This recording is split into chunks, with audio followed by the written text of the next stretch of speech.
Alright guys, so previously looking at this question, which is more or less tackling an empirical formulas question. Hopefully guys, you've seen something like this before and hopefully it wasn't too difficult. Now guys, we're going to move on to the next question, BMAT 2017, question 22. This says hydrated copper sulfate has the formula CuSO4 with 5 water molecules. It says 100 cm3 of a solution containing 10 grams of hydrated copper sulfate. And then it says, what is the concentration in moles per deciliters cubed of this solution? So guys, pause the video, give yourself a minute, be sure to be back after that minute where we're going to go through the solution. Alright guys, so let's deal with this. So what we have here is we have a 100 cm3 solution which has 10 grams of this hydrated copper sulfate, and what we need to do is find the concentration in mole per dm cubed.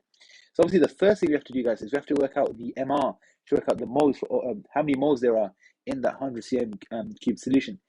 So what we have is Cu, which is going to be 64, S, which is going to be 32, and 4 oxygens, each of 16. So that's going to be 64. So you add on 64, and we have 5 waters. And water is 18, so 16, which is the oxygen, 2 hydrogens, which is 2. Add that together, 18, and then have to times that by 5. That's going to give you 90, isn't it? Now, if we add all these up together, these two together are going to give you 128. 128, add that with the 32 is going to be 160, but then we'll still add the 90. That's going to give us 250, isn't it? Yeah. So the MR is 250. Remember, moles equals mass over MR. So you're going to give 10 over 250.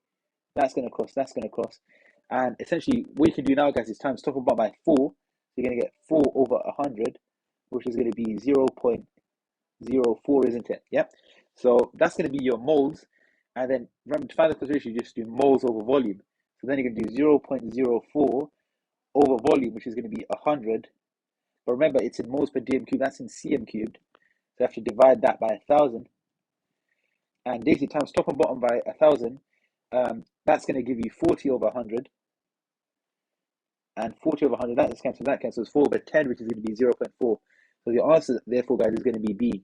So hopefully, guys, that has made sense. And as always, we look forward to seeing you in the next video. Alright guys, so welcome back. So previously we were looking at this question, which is more or less just arithmetic and using formula, such as how to work out moles and how to work out concentrations. Hopefully guys, that wasn't too difficult. Now guys, we're going to move on to the next question, BMAT 2017, question 26. It says, what is the volume of hydrogen gas formed, measured at room temperature and pressure, when 0.23 grams of pure sodium react completely with an excess of water? And then you're given some AR values and you're told that the molar volume of a gas at room temperature pressure is 24 dm cubed. So guys, pause the video, give yourself a minute, be sure to back after that minute, and then we're going to go through the solution. Alright guys, so let's go through this. So we have sodium, which is reacting with an excess of water. So when sodium reacts with water, think about it guys, you have sodium, hydrogen, and oxygen as ingredients, and just think about, rearrange those atoms and think about what else you can make. And the thing which springs into mind is sodium oxide, which is Na2O and hydrogen. Now, if we balance that up, what we could do is put a 2. We can put a 2 on the sodium here, and I think that balances everything up nicely. Yeah, that's what happens. And we have 0.23 grams of sodium. So you look at the moles of sodium, which is going to be 0.23 divided by the MR, which is nicely 23. You see, guys, how they give you nice numbers? Because you don't have a calculator, obviously, so it makes sense. They have to give you these nice numbers. So if we do this, so times top and bottom by 100, 2300. The bottom will be 2300, but then the top would be 23. So let me just write that here. And then obviously that 23 cancels out. You get 1 in 100, which is going to be 0.01 moles, right? But then we're interested in hydrogen, which is going to be half of that because it's a 2-to-1 ratio. Therefore, what we're going to get here is 0.005 moles. And then what we know now is that 1 mole of gas is 24 dm cubed, right? So 0.05 moles is going to be 0.05 times 24 dm cubed.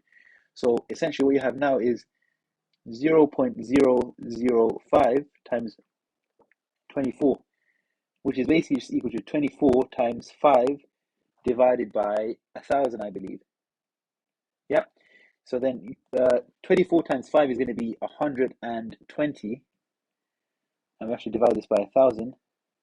that cancels, and 12 divided by 100 is going to be 0.12, and that's going to be GM cubed. So that means that the answer therefore is going to be B, guys. So hopefully, guys, that has made sense, and as always, we look forward to seeing you in the next video. Alright, guys, so welcome back. So previously we were looking at this question, which is more or less just working at moles and mole ratios, that sort of thing. Hopefully, guys, that question wasn't too much trouble and it made a lot of sense. Now, guys, we're going to move on to the next question, BMAT 2016, question 7. It says nickel has an atomic number of 28. The mass number of 4 of its isotopes are 58, 60, 61, and 62. Below are 3 statements about these isotopes of nickels, and which statements is or are correct. So guys, pause the video, give yourself a minute, be sure to back after that, and then we can go through the solutions. Alright, guys, so welcome back. So let's look at these. All of them have the same chemical properties. This is in fact true. So the chemical properties is basically determined by the electron number, which is going to be equal to the atomic number, isn't it? And if the atomic number obviously changes, then it won't be nickel anymore. And since all of these has the same proton number or atomic number, you're going to have the same number of electrons, and therefore they're going to have the same chemical properties. The second one, all of them have a nuclei containing 28 protons. That's in fact true because the atomic number is also the proton number. So that's true. One of them has a nucleus that contains 62 neutrons, right? Remember, the way we look at the neutrons is the mass number, which is the sum of the protons and neutrons, minus the atomic number. So would the difference of this, or this with and 28 give us a difference of 62? So if it was 62 neutrons, let's actually work it the other way. The mass number would be 90, right? Because the proton number is 28. If the neutron number is 62, then add them together, then 90 would have to be the mass number. None of these have a mass number of 90, so it can't be that one. So hopefully, guys, you would appreciate then that in this one, 1 and 2 is correct, and therefore D is going to be our correct answer. So hopefully, guys, that has made sense, and as always, we look forward to seeing you in the next video. Alright, guys, so welcome back. So previously we were looking at this question, which was to do with isotopes of nickel in this case, and chemical and physical property, that sort of thing. Hopefully, guys, that wasn't too difficult and it made sense. Now, guys, we're going to move on to the next one, BMAT 2016, question 10. It says, more salt is a common laboratory reagent. Use the information of the most abundant isotopes below to calculate the formula mass M of the hydrated salt, and you have the formula of them also, and you have the most abundant isotopes. So, guys, pause the video, give yourself a minute, be sure back after that, and then we can go through the solution. Alright, guys, so let's tackle this. So NH4 together, so each N is 14 and each hydrogen is 1. So that's going to be in total 18, but I have to times that by 2, that's going to be 36. Fe will deal with that alone, that's going to be 56, right? And SO4 together, each oxygen is 16, times that by 4, which is going to be 64. And add that with the S, which is going to be 32, and that's going to give you together 96. Yeah, I've got that right, 96.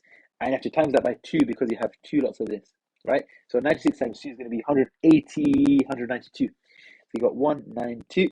And then you have 6 waters. Water together is going to be 18 because oxygen is going to be 12. No, sorry, it's 16, and each hydrogen is going to be 1. So you have 1 and 1, 2. Add at 16, you have 18, and you have 6 of that. So you have 60 plus 48. So you got 60 plus 48, which is going to be 108, I believe. So 108. Add these together, that's going to be 10 and 12. 10 and 12 together is going to be 22. So 2, carry the 2 there. Then add those together, 14, 17, 19, and carry the 1 there. And you got 3 there, so it's going to be 392. And that gives us F then as being the grand total answer. So hopefully, guys, that wasn't too difficult. Hopefully that has made sense. And as always, we look forward to seeing you in the next video. Alright, guys, so welcome back. So previously, we were looking at this question to do with this reagent called Morso and basically calculating the MR. Hopefully, guys, it wasn't too difficult, just a bit of arithmetic. But hopefully, guys, that explanation has made sense. Now we're going to move on to the next one, which is of the same paper, question 18. It says, what volume of 0.1 molar solution of sodium hydroxide is needed to neutralize 30 cm fluid of a 0.2 molar of a diprotic acid? So, guys, pause the video, give yourself a minute, be sure back after that. We're then going to go through the solutions. Alright, guys, so welcome back. So, some of you might, from just looking at the word, understand what diprotic means, or some of you might have come across this subject at A level. But if you, in second year A level, however, if you're not at that stage, you might be a bit confused. So diprotic just means essentially 2 protons. So any acid which has 2 protons, for example, we can call this diprotic acid H2SO4, because each H2SO4 can give way to two hydrogen ions, right? That's what we call a diprotic acid. So we can have H2SO4 reacting with NaOH, and when this reaction happens, what you essentially do is you form Na2SO4, which is going to be your salt and water. So remember, acid plus base equals salt plus water. And if you were to balance this, you will put a 2 there, and I believe you would also put a 2 here, and I think that balances everything. So you have 4 hydrogens on each side, you have 6 oxygens on each side, yes, 1 sulfur, yes, and 2 sodiums, yeah, that's fine. So what we have here then is 30 cm cubed, so we have 30 cm cubed of this, and yeah, this is 0.2 molar, and this is 0.1 molar, right? So essentially, guys, think of it as like this. So since this is 2, right, you're gonna need, since this is 2, the moles of sodium hydroxide has to be twice the moles of H2SO4, right? But this has a, look at it, this has a double concentration, 0.1 to 0.2. And remember, guys, so if it was 60, it would be the same number of moles because it will be half the concentration but double the volume, right? So that would be the same moles, but we want double the moles. So rather than 60, we're going to go with 120 cm cubed. Thinking like this, guys, would save you a lot of time, because if you were to do it like the proper way, like, convert it to dm cubed, do the formula, do that, and then it just wastes time. But it's very simplifying like this is going to save you a lot of time. So hopefully, guys, you can understand here then that E is going to be your correct answer. So hopefully, guys, that has made sense, and as always, we look forward to seeing you in the next video.